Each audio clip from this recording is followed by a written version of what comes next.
Poco tiempo después de la organización de la iglesia, misioneros fueron enviados a proclamar el Evangelio. Tuvieron mucho éxito en Kirtland, Ohio. Al poco tiempo de la llegada de José a Kirtland, el Señor le reveló la ubicación de Sion en Missouri, donde él dedicó un lugar para un templo. Después él regresó a Ohio y se mudó con su familia aquí, a la granja de John Johnson en Hiram. Fue en esta casa que José encontró un lugar tranquilo y pacífico, donde podría continuar su trabajo de traducir la Biblia. Pero la paz que José encontró no duró mucho. Aunque él había soportado mucha persecución antes, nada se comparaba con lo que le esperaba aquí, en Hiram.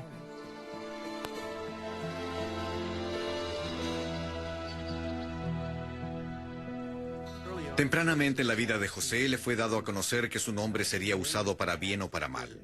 El destino de José en la vida fue la persecución. Él enfrentó mucha persecución. A través de su vida hay muchos eventos e incidentes que resultaron en lesiones físicas debido a la persecución. Pero la mayor parte de la persecución era de personas que no comprendían la iglesia y que por alguna razón u otra pensaron que tenían que ellos mismos hacerse cargo de la situación. José Smith vivió durante un periodo de intolerancia intensa. Aunque Estados Unidos era conocida como la tierra de la libertad, tenía una historia de intolerancia. Y mientras José Smith estaba viviendo en Ohio, muchas personas de distintas religiones y culturas fueron perseguidas. Las personas que eran diferentes y que eran consideradas amenaza para la sociedad eran perseguidas. Y así los mormones fueron objeto de persecución. Los masones, los indios, los abolicionistas, los católicos, fueron todos perseguidos, fueron atacados, sus hogares fueron quemados, les pusieron alquitrán y plumas. Así que José estaba viviendo durante una época cuando era normal que las personas se entusiasmaran, especialmente bajo la influencia del alcohol, para decir, busquemos a los mormones. Y así ocurrió en Ohio. Toda clase de crueles mentiras eran publicadas en los periódicos, especialmente en el Paintsville Telegraph, acerca de los mormones. Editores que usaron términos despectivos contra católicos y masones usaron esos mismos términos para atacar a los mormones. Por eso no es sorprendente que un grupo organizado por dos cabecillas movilizaran a tanta gente contra los mormones, haciendo circular mentiras contra ellos, liderados por dos exmiembros como Ezra Booth y Simon Ryder. Ambos habían entrado en convenios bautismales. Ambos en un punto mostraron fidelidad momentáneamente, pero ambos tuvieron la oportunidad de darle la espalda al profeta José Smith. Ellos veían a José como un gran mentiroso. Ezra Booth escribió una serie de cartas denunciando los males que él vio en el mormonismo. Y Simon Ryder fue visto como el líder en el ataque con alquitrán y plumas a José Smith. Debido a los malos sentimientos que estaban siendo propagados en el área de Hiram por Simon Ryder, Booth y otros, fue necesario que José y Sidney detuvieran la traducción de la Biblia. Ellos junto a otros salieron a predicar para tratar de contrarrestar la oposición que se estaba generando. Pero no tuvo mucho éxito porque en marzo de 1832, una turba de cerca de 50 hombres atacó la granja de John Johnson. Primero atacaron la cabaña de madera donde Sidney Rigdon y su familia estaban viviendo. Sacaron a Sidney de la casa, lo arrastraron por el suelo congelado, su cuerpo fue magullado, lo atacaron y casi lo mataron. Lo cubrieron con alquitrán y plumas y luego se dirigieron hacia la casa de los Johnson para capturar a José Smith.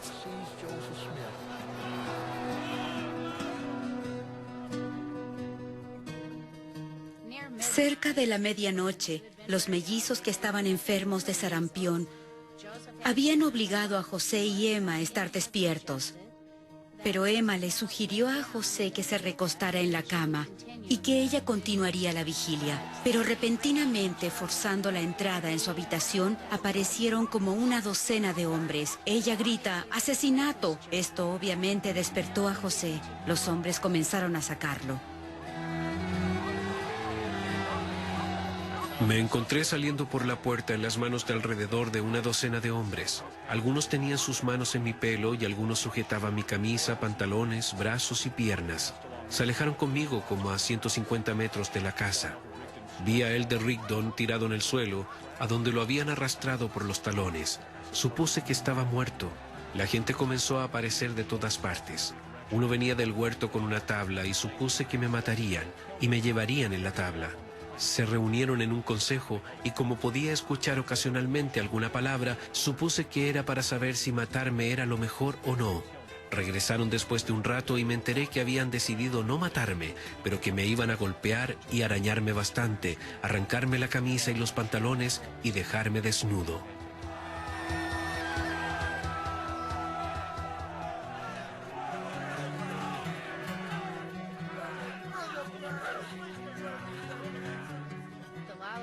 La turba sin ley parecía incontrolable esa noche.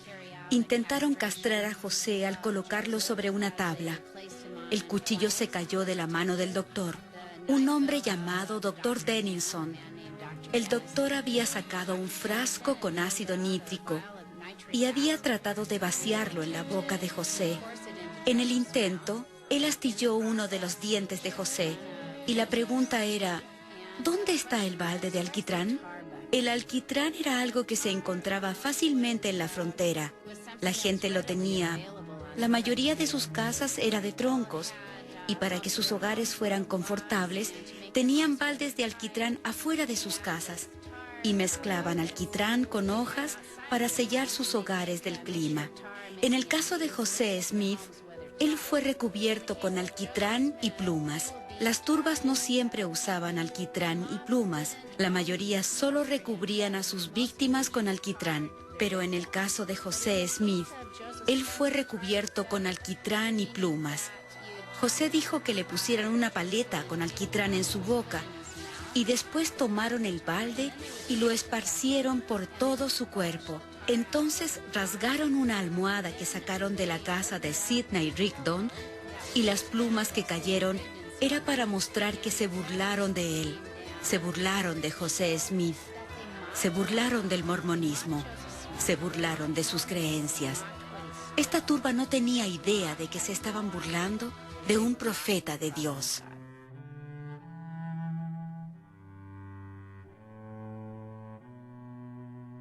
Cuando me acerqué a la puerta estaba desnudo y el alquitrán me hacía ver como si estuviera cubierto de sangre. Y cuando mi esposa me vio, pensó que estaba hecho pedazos y se desmayó. Durante el disturbio afuera, las hermanas del vecindario se habían reunido en mi habitación. Pedí una manta, me pasaron una y cerraron la puerta. Me envolví en ella y entré. Mis amigos se pasaron la noche raspando y removiendo el alquitrán y lavando y limpiando mi cuerpo. Así por la mañana ya estaba listo para vestirme de nuevo. Siendo esta la mañana del domingo, la gente se juntó para reunirse a la hora normal del servicio. Y entre ellos también vinieron personas de la turba. Con toda mi piel raspada y desfigurada, le prediqué a la congregación como siempre, y por la tarde del mismo día, bauticé 3 individuos. Como recordarán, José tenía mellizos de 11 meses de edad, Joseph Smith Murdoch Smith y Julia Murdoch Smith. Estaban sufriendo de sarampión. Por haber estado solos y por las dificultades de esa noche, las complicaciones comenzaron, particularmente en el caso del joven Joseph.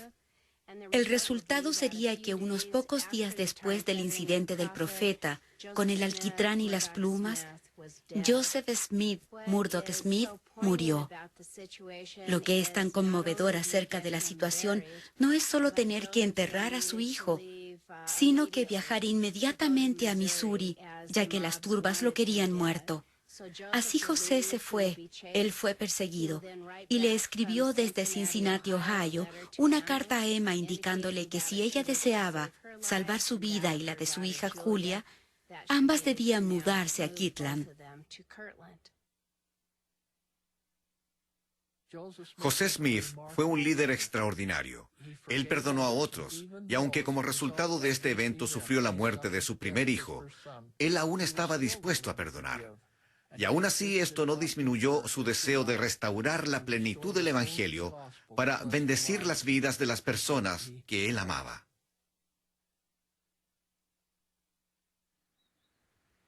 Temiendo por su seguridad, José se quedó en Missouri por un corto tiempo. Cuando retornó a Ohio, no fue de regreso a Hiram.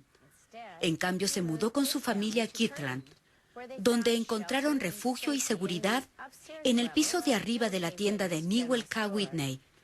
Aquí José administró los asuntos de la iglesia, tradujo la Biblia y continuó recibiendo revelaciones de Dios. A principios de los años 1830, probablemente alrededor de 1832, la iglesia comenzó a sufrir del hecho de que existían dos centros de la iglesia. José usual y primordialmente estaba en Kirtland, pero en Missouri, donde había sido revelado que el condado de Jackson, Missouri, sería el lugar de Sión. Habían líderes enviados a preocuparse de cosas específicas que eran necesarias. Durante el fin de 1832 existían algunos malos sentimientos entre los hermanos en Missouri y los hermanos en Kirtland. Para resolver esto, José Smith envió una carta a W. Phelps en enero de 1833. Incluida en esta carta había una revelación conocida como la hoja del olivo. Y además José dijo, arrancada de un árbol del paraíso. José esperaba que la revelación suavizara algunos de los malos sentimientos que los hermanos de Missouri tenían por los líderes de Kirtland. Le envió la hoja del olivo, la cual fue arrancada de un árbol del paraíso, el mensaje de paz del Señor para nosotros. Porque aunque nuestros hermanos en Sión tienen sentimientos hacia nosotros, los cuales no están de acuerdo con los requisitos del nuevo convenio, todavía tenemos la satisfacción de saber que el Señor nos aprueba y que nos ha aceptado y que ha establecido su nombre en Kirtland para la salvación de las naciones. Los hermanos en Kirtland oran por ustedes incesantemente, porque conociendo los terrores del Señor, temen grandemente por ustedes. Uno tiene la impresión de que José pretendía que fuera una evidencia, demostrando nuevamente a los hermanos en Missouri que él era el profeta y que aún recibía revelación para la iglesia. Y la sección 88 está tan llena de revelaciones sublimes y profundas que sería difícil negar que él era un profeta después de leerla. Incluso en la revelación estaba el mandamiento de construir el templo en Kirtland. Los santos en Missouri tenían la impresión, uno podría incluso decir impresión elitista, de que estaba donde el templo sería construido. Pero José les recuerda a los santos en la carta, señalando a la doctrina de la sección 88, que el templo sería construido en Kirtland, Ohio, y que este sería un lugar para un templo también. Organizaos, preparad todo lo que fuere necesario, y estableced una casa, sí, una casa de oración, una casa de ayuno, una casa de fe, una casa de instrucción, una casa de gloria, una casa de orden, una casa de Dios. La sección 88 fue elaborada para reforzar el derecho de José como profeta. Tendió a recibirla en un momento en que probablemente estaba sintiendo algo de antagonismo de parte de algunos de sus colegas y amigos que habían sido llamados a presidir. Y es interesante que el Señor a menudo consolaba a José con doctrina profunda y sublime. Tuvo el efecto deseado en los santos de Missouri, y la revuelta o el antagonismo que él estaba sintiendo de parte de ellos se disipó, y por un tiempo hubo gran paz, y afortunadamente el crecimiento de la iglesia en Kirtland y en Missouri se mantuvo.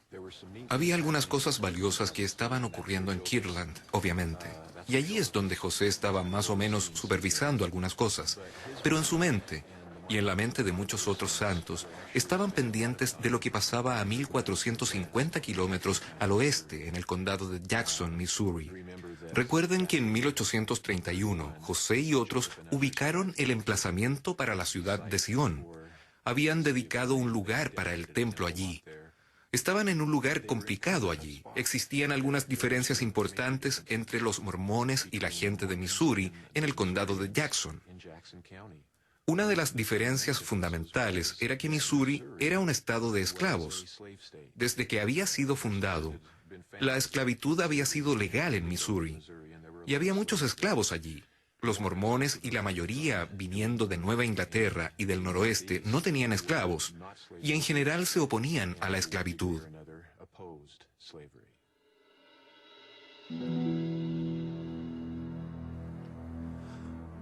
Los mormones, por supuesto, también eran básicamente un peligro político para los colonos en el condado de Jackson.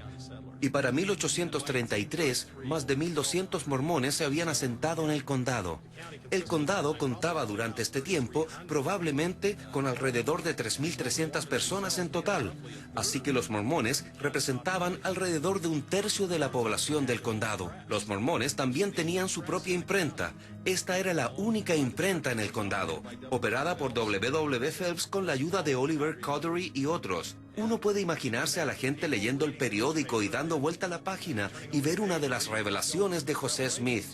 Eso incomodaría a algunos ministros locales que estaban tratando de evitar la influencia mormona en sus congregaciones. Los mormones también tenían una creencia acerca del destino del indio americano, y en esos días eso no era muy aceptado por los norteamericanos en la frontera del oeste. Así que todas estas cosas se combinaron para causar problemas entre los mormones y sus vecinos en Missouri. El Señor les había dicho a los santos que el condado de Jackson sería el lugar de la Nueva Jerusalén.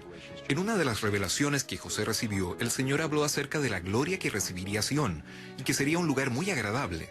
Sería un lugar de paz, seguridad y refugio, y solo los justos vivirían allí.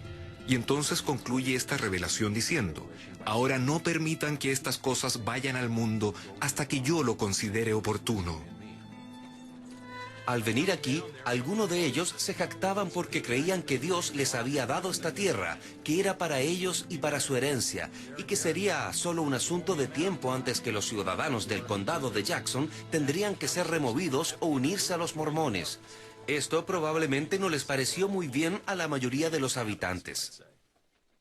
Entonces, al mismo tiempo que esto estaba ocurriendo, malinterpretaron un artículo que W. Phelps había escrito en el periódico de la iglesia. Interpretaron que el artículo significaba que el plan de la iglesia era, por medio de trabajo misional, convertir a negros libres en el este e invitarlos a Missouri a asentarse con el resto de los santos de los últimos días en el condado de Jackson.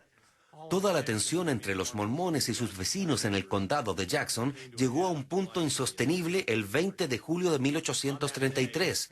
En ese día, una turba que consistía, la mayoría de los reportes dicen, entre 400 y 500 hombres, lo cual es considerable, vinieron y por supuesto se acercaron a Edward Partridge, el líder mormón en el condado de Jackson, y le presentaron 5 exigencias. Después de revisarlas, Partridge dijo que no las podían aceptar. ¿Cómo podemos firmar algo así? Él les dijo: denos 3 meses para conversar esto, para que pudieran comunicarse con José Smith acerca de algunos de los problemas que estaban teniendo. Dijeron que no, tienen 15 minutos, y Partridge se rehusó a firmar. La turba se volvió a reunir detrás del Tribunal de Justicia, se juntaron y se dirigieron a la imprenta en la casa de W. Phelps, y allí saquearon la casa, lanzaron la imprenta por la ventana, la cual estaba en el 2º piso. Edward Partridge y Charles Allen fueron cubiertos de alquitrán y plumas. 3 días después de estos ataques con alquitrán y plumas, el 23 de julio, la turba se vuelve a convocar. Esto fue de acuerdo a una cita previa. Y nuevamente comenzaron a amenazar a los santos. En este momento, varios líderes de la iglesia se adelantan y ofrecen sus vidas. Literalmente sus vidas. Mátennos, solo dejen al resto de los santos de los últimos días tranquilos. Y la turba se rehúsa a hacer eso. No quieren solo un par de vidas, quieren a los santos de los últimos días fuera del condado. Los líderes de la turba y los líderes de los santos de los últimos días preparan un acuerdo donde los líderes acceden a que la mitad de los santos, incluyendo los líderes y sus familias, estarán fuera antes del 1 de enero de 1834. Y después el resto de los santos saldrán antes del 1 de abril de 1834. Al firmar este acuerdo, los santos no tenían ninguna intención de cumplirlo, ni tampoco estaban realmente obligados a hacerlo. Con una pistola en sus costillas, nada que uno firme es legal o moralmente válido, así que lo que están haciendo es ganar tiempo. La turba se da cuenta de esto a fines de octubre de 1833. Se dan cuenta que los santos no tenían ninguna intención de cumplir este acuerdo, así que el 31 de octubre, la noche de brujas, no podrían haber escogido una mejor noche. La turba comienza sistemáticamente a lanzar a los santos de sus hogares. Trágicamente, los santos de los últimos días fueron dominados y eventualmente forzados a entregar sus armas. Debido a esto, estaban literalmente indefensos y no tuvieron otra alternativa que acceder a las demandas de los ciudadanos del condado de Jackson, que exigían una mudanza inmediata del condado. José estaba en Kirtland mientras todo esto estaba ocurriendo en Missouri. Él estaba muy afligido por esta situación. Esto afecta mucho a José. Al mismo tiempo, él lo veía venir. Él había estado al tanto de los problemas que se estaban produciendo en Missouri entre los mismos santos. Él sabía que la gente había estado yendo sin haber sido llamada. Él sabía que muchos no estaban viviendo la ley de consagración como se les había indicado hacerlo en Missouri. No estoy muy asombrado de lo que ha ocurrido a ustedes o lo que le ha ocurrido a Sion, y les podría decir los por qué y los dónde de todas estas calamidades. Pero cuidado, que es vano advertir y entregar preceptos, porque todos los hombres están naturalmente dispuestos a caminar por sus propios senderos. Pienso que en el análisis final en la mente de José, el condado de Jackson no fue algo que la gente de Missouri les quitó. Fue algo que los santos de los últimos días perdieron.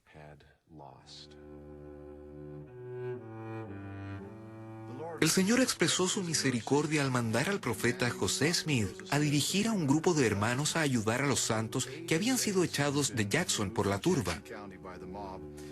Él mandó al profeta el 24 de febrero de 1834 a reunir a un ejército de hombres que José iba a liderar y a viajar desde el noreste de Ohio los casi 1.600 kilómetros hasta el condado de Jackson, Missouri.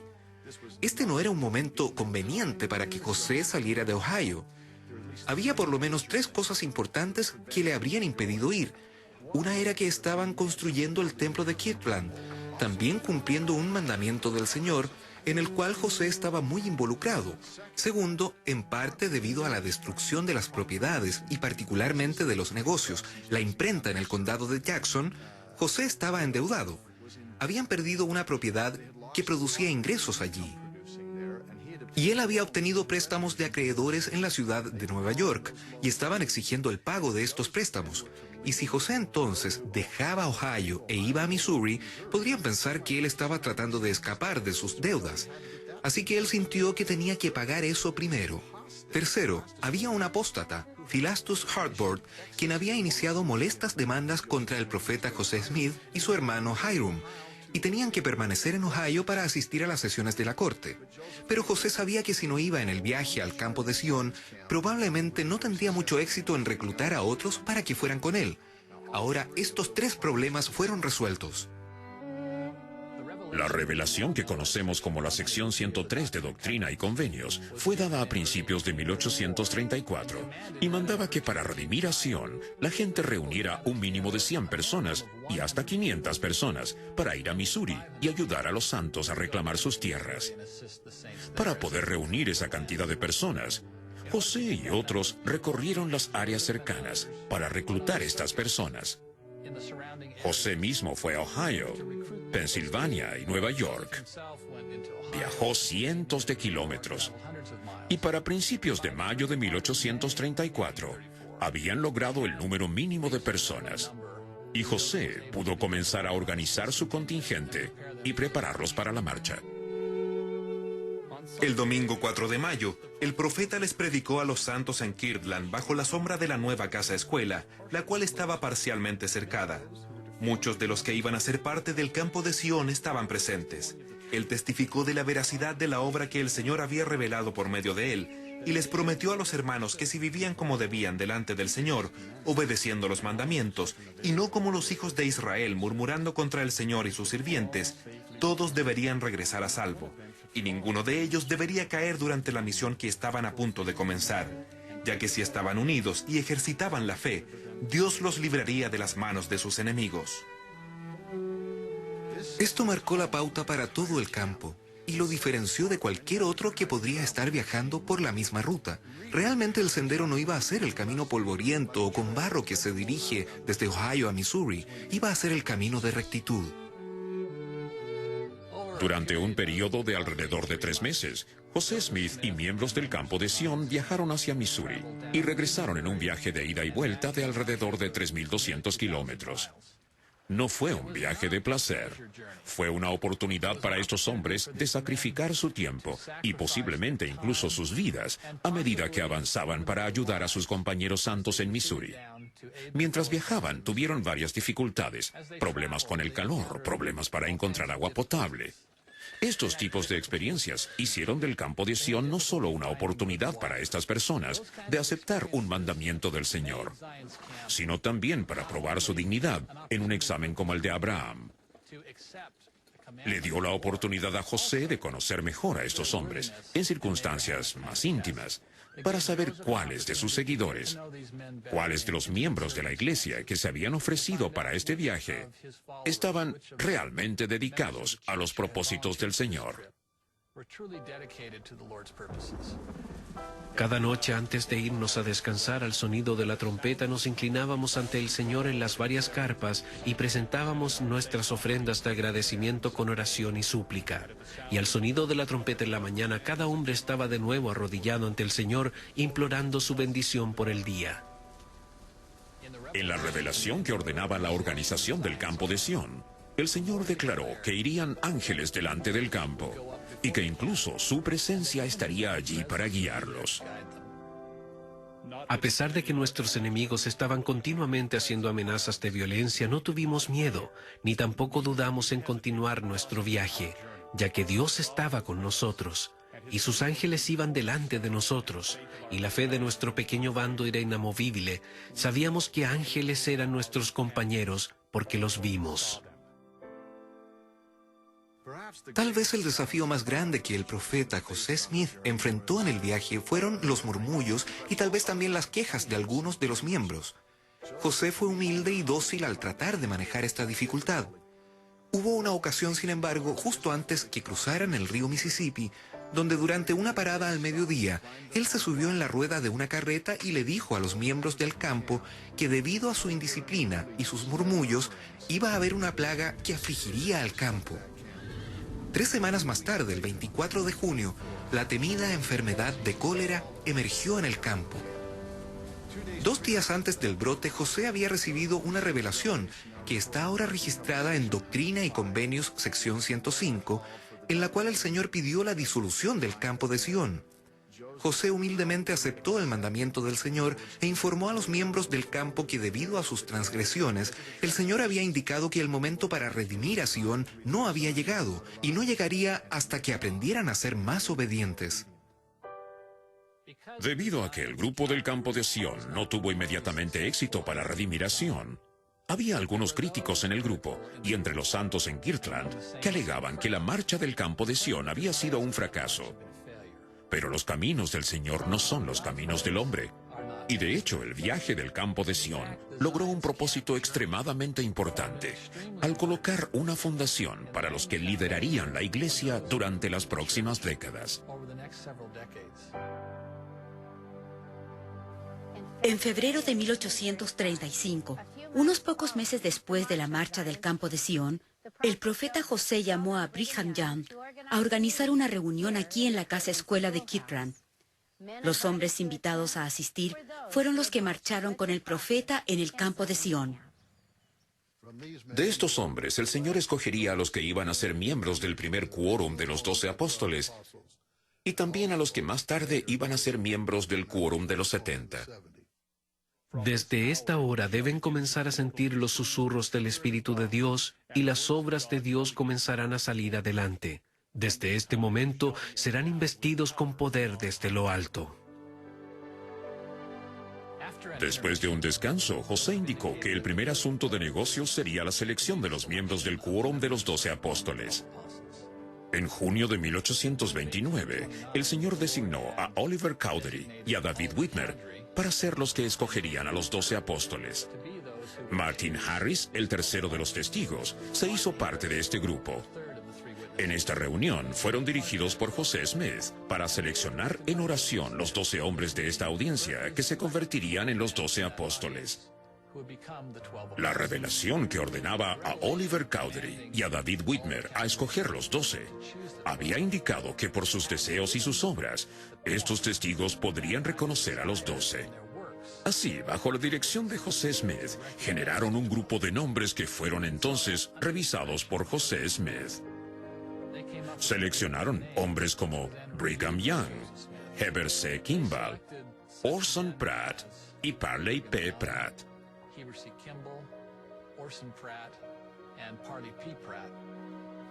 Había otras personas prominentes. Thomas B. March se convierte en el presidente del Quórum de los 12 por virtud de antigüedad, a pesar de que él fue uno de los últimos en ser ordenados. Él no fue ordenado hasta abril. Son hombres muy prominentes. No creo que podamos apreciar completamente el poder de estos grandes apóstoles. Después que los 12 fueron escogidos y ordenados, Oliver Cowdery presentó el cargo apostólico. En su cargo apostólico, él explicó los deberes y responsabilidades de los miembros del Quórum de los 12, y después él tomó a cada miembro por la mano y le preguntó a cada uno si estaba dispuesto a aceptar el cargo que le había sido entregado. Uno a uno respondieron que sí, que lo harían. Después de llamar a los 12 y a los 70, José Smith les respondió a algunos de los de Kirtland que estaban desilusionados porque los miembros del campo de Sion no habían tenido la oportunidad de pelear en Missouri. Dios no quiso que ustedes pelearan. Él no podía organizar su reino con 12 hombres para abrir la puerta del Evangelio a las naciones de la tierra y con 70 hombres bajo su dirección para seguir sus pasos, a menos que Él los escogiera de un grupo de hombres que habían ofrecido sus vidas y que habían hecho un sacrificio tan grande como lo hizo Abraham. Ahora el Señor obtuvo sus 12 y sus 70, y habrán otros quórumes de 70 llamados que harán el sacrificio, y que aquellos que no han hecho sus sacrificios y sus ofrendas ahora, las harán de hoy en adelante.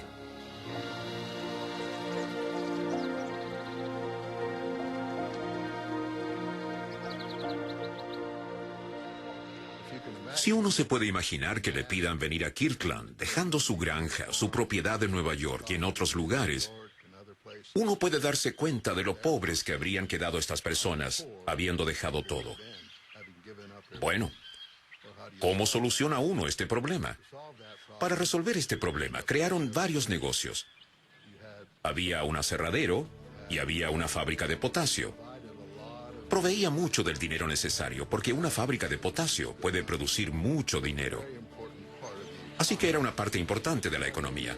En el presente tomamos la educación y los privilegios que tenemos de obtener una educación como algo normal.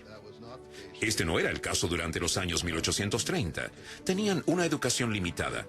José Smith tuvo una educación muy básica, probablemente lectura, escritura, aritmética, lo cual era normal para muchos, pero no para todos. Algunos ni siquiera tenían ese nivel de educación. Las niñas no tenían ese nivel de educación. Después que el profeta recibió una revelación, Doctrina y Convenios 88, la cual hablaba de familiarizarse con buenos libros y con educación, a partir de ese momento la iglesia se involucró mucho. Y la educación fue una parte muy importante del sistema en general.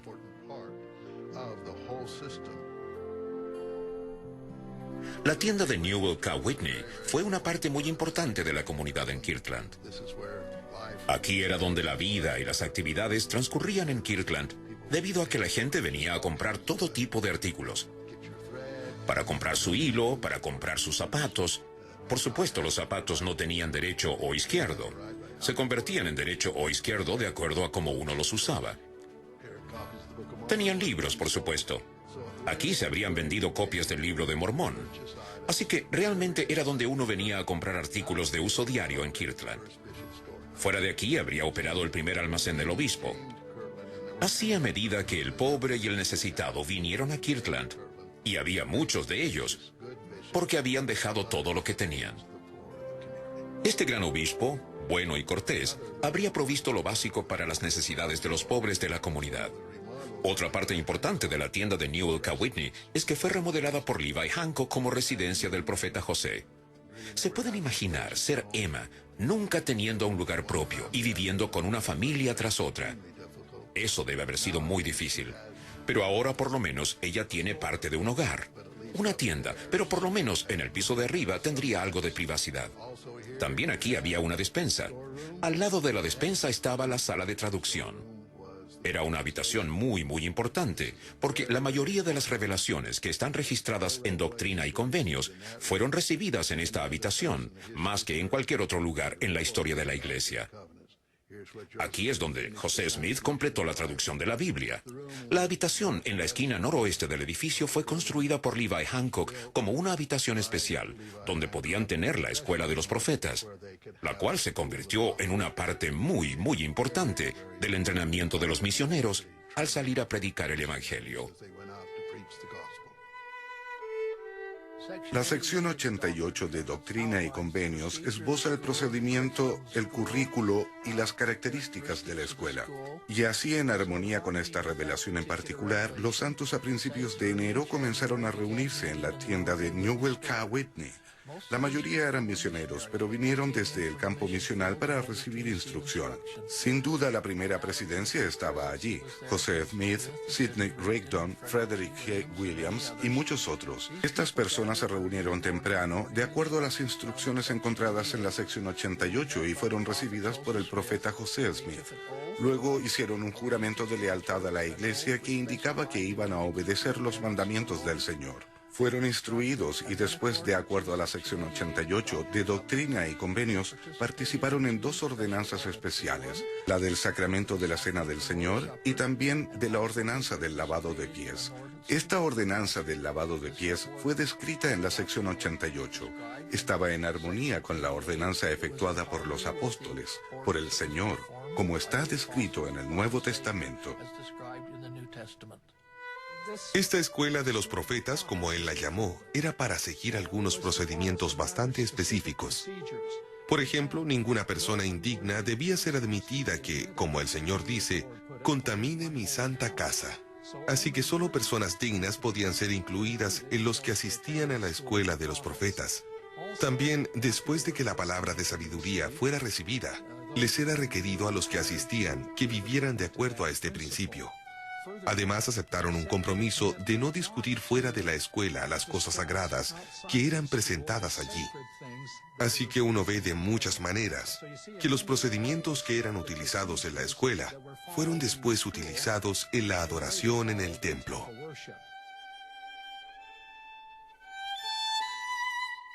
La escuela de los profetas fue en un sentido el primer centro de entrenamiento misional. Y Orson Pratt, quien era uno de los participantes, dijo que el principio que él recuerda como el más destacado fue el principio de depender y aprender cómo recibir el Espíritu del Señor. Pero indudablemente muchos temas fueron enseñados en este primer centro de entrenamiento misional. Temas seculares, temas religiosos. José Smith, Sidney Rigdon habrían sido sin duda profesores.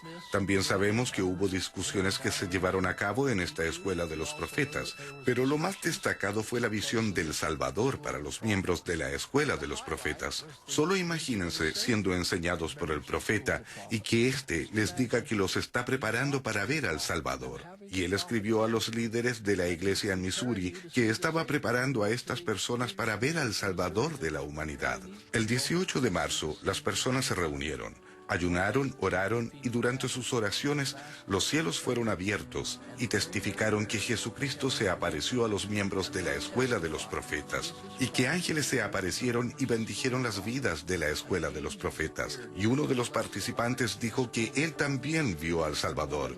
John Murdoch, uno de los primeros misioneros exitosos en los comienzos de la historia de la iglesia, se estaba alojando con el profeta en el momento que los miembros de la escuela de los profetas estaban reunidos, y él también tuvo una visión extraordinaria del Salvador.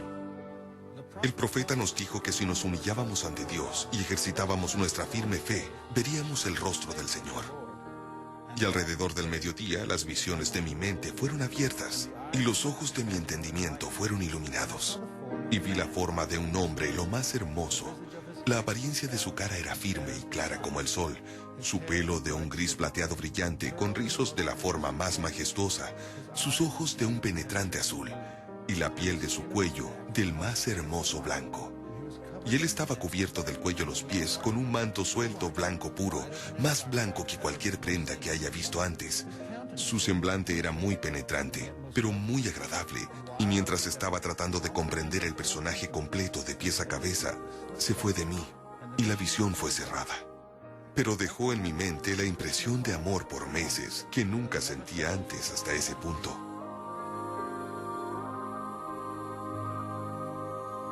En la primavera de 1833, la Escuela de los Profetas cerró. Los misioneros fueron enviados al campo misional. Ahora estaban llenos de un nuevo entusiasmo. Habían tenido experiencias espirituales especiales y habían aprendido a confiar en el Espíritu del Señor.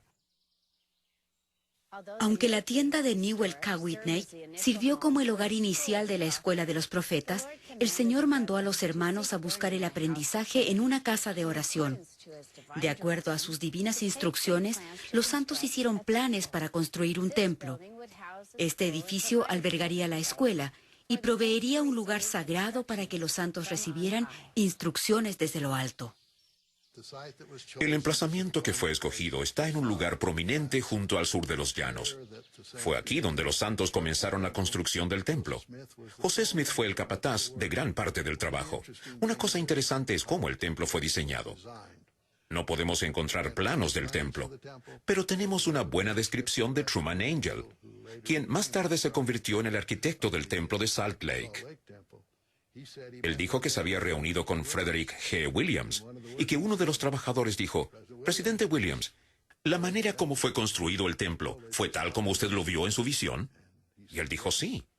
Entonces le dijo a Truman Angell: «Nosotros tres, José Smith, Sidney Rigdon y Frederick G. Williams, estábamos arrodillados orando.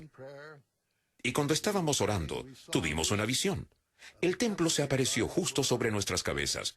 Él dijo, podíamos ver por dentro del edificio. Conocimos en detalle su estructura. Y él dijo, al pasar por sobre nosotros, entendimos por qué el templo es como es». Encontraron una cantera alrededor de 2 kilómetros al sur del emplazamiento del templo, y José Smith personalmente fue a trabajar liderando los esfuerzos para extraer la piedra. Y como todos sabemos, esto es un trabajo duro. No tuvieron acceso a equipamiento, no pudieron comprar los materiales adecuados. Pero el profeta estaba convencido que a pesar de las dificultades, el Señor bendeciría a los santos en esta importante labor. Grandes esfuerzos se hicieron para acelerar el trabajo en la casa del Señor, y a pesar de que fue comenzada como lo fue, con nada como medios, las cosas se facilitaron a medida que avanzamos y los santos se regocijaron. El trabajo en el templo avanzó hasta el punto que para el otoño de 1835, el exterior estaba casi todo terminado. La última capa de yeso estaba siendo aplicada, y un aspecto único era la cristalería y vajilla que fue molida y mezclada con el yeso para darle una apariencia brillante. La cristalería que fue mezclada con el yeso era probablemente cristalería desechada en su mayoría, pero creo que algunos de los santos indudablemente dijeron, bueno, déjenme agregar incluso mi cristalería fina. Quiero ayudar a que la casa del Señor sea lo más hermosa posible. El interior también estaba siendo terminado bajo la dirección de Brigham Young, que tenía experiencia como carpintero y como vidriero. Esto significa alguien que trabaja con vidrio. Así que él estaba bien calificado para hacer este tipo de trabajo. Y las mujeres estaban completamente involucradas, como lo habían estado en casi todo lo demás de valor que la iglesia ha hecho. Las mujeres hicieron alfombras y cortinas para el templo, hicieron ropa para los trabajadores, y proveyeron apoyo en otras maneras. El templo de Kirtland era un edificio extraordinario. Se veía como muchos otros edificios del este en relación al exterior. Un edificio de 3 pisos con una torre. Pero cuando uno considera su ubicación, era un edificio enorme. Y en el interior era muy diferente. El primer piso tenía a ambos lados, en el lado oeste y el lado este, 3 gradas de púlpitos. Y estos púlpitos eran tallados a mano y eran muy diferentes. También tenían sillas en el edificio, bancas que podían ser giradas en cualquier dirección para que la congregación pudiera mirar a los púlpitos al este o al oeste. La sala tenía todo tipo de cortinas, las que al ser bajadas podían dividir en 4 cámaras o 4 salas de clases el piso principal. Y lo más importante es que había cortinas que podían ser bajadas alrededor del púlpito para que pudieran tener un área sagrada. El segundo piso era muy similar al primero. Y el tercer piso era muy diferente. Estaba dividido en salas de clases. Así este edificio era un edificio público y era una escuela. Estaba abierto al público, estaba abierto a los santos de los últimos días y a los que no eran santos de los últimos días. Pero era una estructura increíble cuando uno ve la pobreza de la gente. Fue extraordinario que pudieran, por medio del poder del Señor y a través de sus sacrificios, construir esta estructura. Las experiencias espirituales asociadas con el templo de Kirtland comenzaron incluso antes de que el edificio estuviera completamente terminado. Por ejemplo, el 21 de enero de 1836, esto sería alrededor de 2 meses antes de la dedicación, José Smith y otros fueron convocados al piso de arriba del templo en su oficina personal. Y en esta ocasión recibieron una visión maravillosa. Está registrada en lo que hoy conocemos como Doctrina y Convenios, sección 137. Vieron el reino celestial y describieron su belleza, las llamas circundantes de fuego que eran sus puertas y las calles que parecían estar pavimentadas de oro. Y en este glorioso reino el profeta vio a su padre. Ahora su padre aún vivía y estaba, de hecho, allí mismo en la habitación. Así que esta era una visión del futuro. Pero él también vio a su hermano Alvin, un hermano que había muerto años antes, pero que había sido muy importante para la familia Smith. Pero verlo en el reino celestial debe haber sido una sensación maravillosa. Pero él se preguntaba acerca de esto. Y el Señor en esta visión le dijo que todos los que hubiesen recibido el Evangelio de todo corazón, si hubiesen tenido la oportunidad, podrían aún convertirse en herederos del reino celestial. Ahora esta es la base para la gran obra de la salvación de los muertos. Nada fue revelado en esta ocasión concerniente a ordenanzas específicas por los muertos. Pero esto vendría más tarde. Muchos de los hermanos que recibieron las ordenanzas de lavamiento y unción conmigo vieron gloriosas visiones también. Ángeles les ministraron al igual que a mí, y el poder del Altísimo descansó sobre nosotros. La casa fue llena con la gloria de Dios, y gritamos, «Hosana a Dios y al Cordero». Algunos de ellos vieron el rostro del Señor, y todos estuvimos en comunión con el huésped celestial. Por los siguientes 2 meses, las reuniones inspiradoras continuaron. De hecho, ha sido informado que por lo menos en 10 distintas sesiones, personas han reportado haber visto ángeles e incluso el rostro de Dios. Ahora todo esto llegó al clímax, el 27 de marzo con la dedicación del templo de Kirtland. Personas habían venido de todas partes para asistir a este servicio, el cual debe haber estado anticipado por algún tiempo, incluso en Missouri, a cientos de kilómetros de distancia. Y es estimado que miles de personas se reunieron y el templo fue diseñado para acomodar a 500 personas. Bueno, 1000 personas ingresaron al edificio. A las 9 en punto comenzó la reunión, con cantos y una oración. Y entonces hubo un discurso por Sidney Rigdon, que duró 2 horas y media. Él habló acerca del gozo, porque ahora el Salvador tenía una morada aquí en la tierra, literalmente una casa de Dios. Fue entonces seguido por la parte más importante de la reunión, la cual era la oración dedicatoria ofrecida por el profeta José Smith. Y ahora te pedimos, Padre Santo, en el nombre de Jesucristo, el Hijo de tu seno, en cuyo nombre solamente puede administrarse la salvación a los hijos de los hombres, te pedimos, oh Señor, que aceptes esta casa, la obra de las manos de nosotros, tus siervos, la cual nos mandaste edificar. Porque tú sabes que hemos hecho esta obra en medio de gran tribulación, y de nuestra pobreza hemos dado nuestros bienes para construir una casa a tu nombre, a fin de que el Hijo del Hombre tenga un lugar para manifestarse a su pueblo. Después que la oración concluyó, la congregación se puso de pie e hizo lo que llamamos el grito sagrado de Hosana, sosteniendo un pañuelo blanco por sobre sus cabezas, gritando estas palabras juntos: Hosana a Dios y al Cordero, amén y amén. Fue una ocasión gloriosa. Elisa R. Snow, recordándola, Dijo que fue hecha con tanto poder que casi parecía levantar el techo del edificio.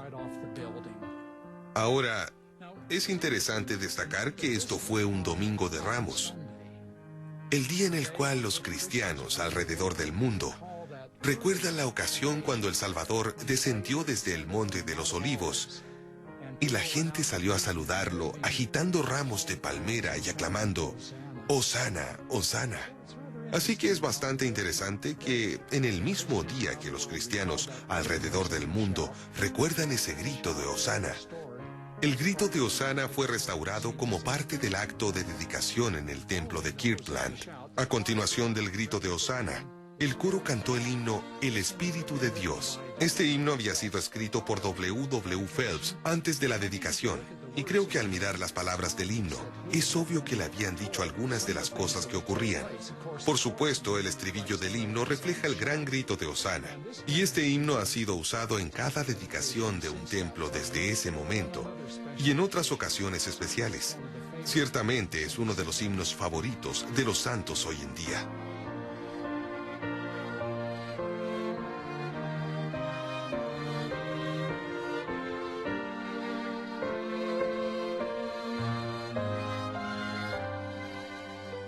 En la tarde, una reunión del sacerdocio fue realizada en el templo, y manifestaciones espirituales fueron características de esta reunión también.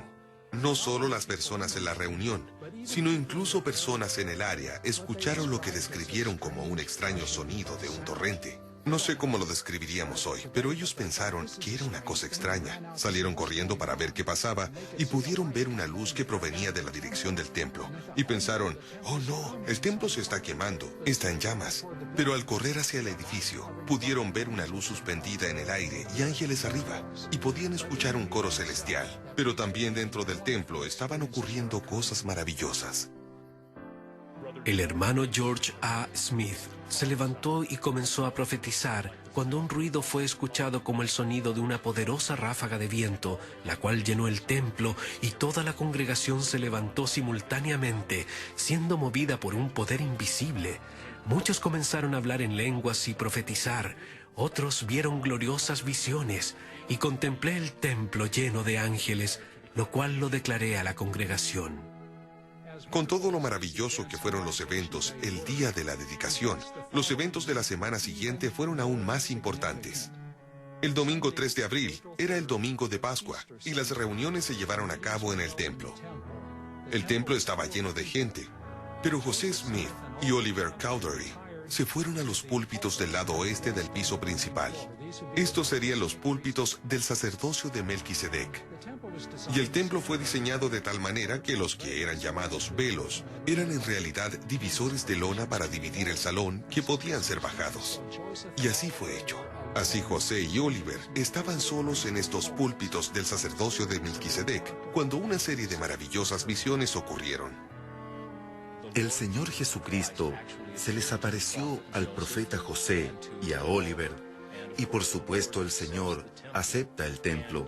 Y después que el Señor se le apareció al profeta José y a Oliver Cowdery, una serie de visiones se desplegaron, en las cuales el profeta y Oliver vieron a Moisés, quien restauró llaves, llaves de poder y llaves de conocimiento.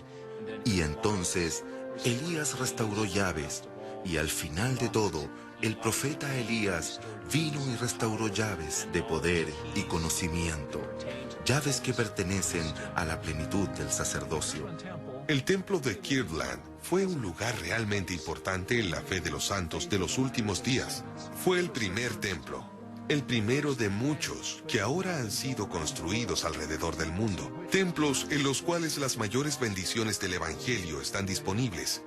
Templos en los cuales podemos extender a aquellos que han muerto sin la oportunidad de las bendiciones que disfrutamos en el Evangelio, como el de las familias que son unidas por la eternidad. Todo esto fue hecho posible por el profeta José Smith. El profeta José Smith tomó el cielo y lo trajo a nuestro alcance. Nos tomó en la tierra y nos elevó para ser participantes en esta intersección, si se quiere, entre el cielo y la tierra. y esta intersección entre el cielo y la tierra se realiza en los templos. Y la expiación del Señor Jesucristo está al centro de todo lo que ocurre en los templos. Y los templos nos entregan una orientación en el universo para ayudarnos a entender qué ocurrió antes y qué va a ocurrir después. Pueden imaginarse lo empobrecidos teológicamente, doctrinalmente, espiritualmente, que estaríamos sin las maravillosas revelaciones que nos fueron dadas y los principios y las prácticas reveladas por el profeta José Smith. Al gran profeta, rindamos honores. Él nos ha dado tanto para bendecir nuestras vidas ahora y para bendecir nuestras vidas por la eternidad.